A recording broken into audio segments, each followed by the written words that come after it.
Although the little gorilla knew the lake was dangerous, it deliberately signaled for Kong to join in and play in the water. But Kong was no fool, he could easily see through such tricks. He sniffed the air, sensing that today's lunch might be secured. With that, he walked into the water to wash himself.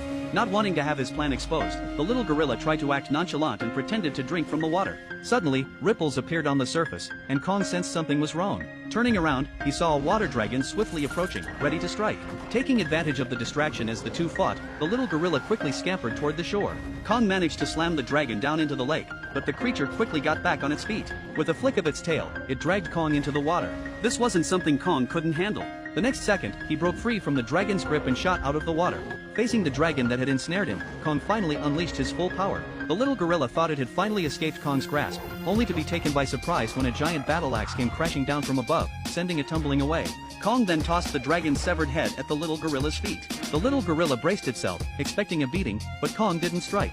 Instead, he picked up the axe and gestured for the little gorilla to move forward. As evening approached, Kong began eating the dragon meat. The hungry little gorilla could only pray that Kong would share some food with him. Kong noticed and directly handed over some food, but the little gorilla recoiled, eyeing him warily. Seeing the gorilla's ungratefulness, Kong tossed the food onto the ground. The little gorilla, realizing the situation, quickly grabbed the food and started eating. At that moment, the little gorilla's perception of Kong shifted.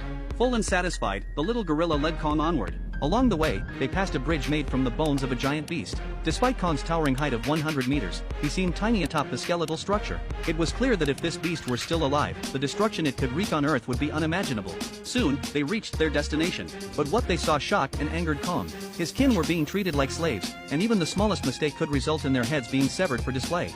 Furious, Kong marched forward, determined to find out what was going on. What he didn't realize was that he was walking straight into disaster. Just then, one exhausted ape dropped a stone. Another ape kicked him to the ground without hesitation. Kong saw this and, ignoring the smaller ape trying to hold him back, stepped in and helped the fallen ape back to his feet. That single act, however, was enough to offend the brute who had kicked him.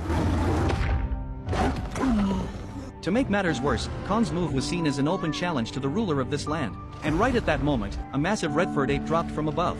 Every ape immediately dropped to their knees in submission. This was their master, the Scar King. The Scar King circled Kong, sizing him up, before suddenly shoving his hand into Kong's mouth. When he saw the fake tooth, he burst into mocking laughter. Then his gaze shifted to the little ape who had brought Kong here. Realizing the connection, the Scar King moved to punish him. The little ape's mother rushed forward, shielding her child with her body, pleading with tearful eyes for mercy. But without a hint of hesitation, the Scar King kicked her straight into the molten lava. That was the last straw. Kong roared in fury and challenged the Scar King on the spot. Their deafening battle cry shook the ground as the fight began. The Scar King lashed out first, cracking his whip with deadly precision. Kong caught the whip mid-swing, only to have the crystal-studded tail slice his palm.